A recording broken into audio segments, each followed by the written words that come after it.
მე მეგონა სასამართლო პროცესზე ეს პოლიციელი მივიდოდა მზიამაღლობელთან და ბოდიშს ეტყოდა რა. ბიჭო და რა დავინახე? იმის მაგიერ რომ ბოდიში კი არა და ტვინი შერყევა მიმაღებინა ესეთ დამარტყავა ბიჭო. ვაი შენ პატრონს და შენ პოლიციელობას აი მინდა შევიგინო, მაგრამ ვერ ვიგინები რა. ასეთი უნდა შეაგინო.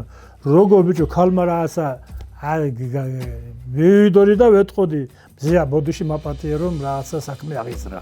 ქართველი რომ მაგაზი კადრებდა ქართველი ვაჟკაცი დედის გაზრდილი მზიამ ამაღლობელი დარჩება როგორც რა ვიცი როგორც ქეთევან წამებული არის ჩვენთან დედოფალი და როგორც აი ესეთ პიროვნება დარჩება ჩვენი მზია ამაღლობელი სვანეთში ვიძახეთ ყანზურა ხარიქალი რა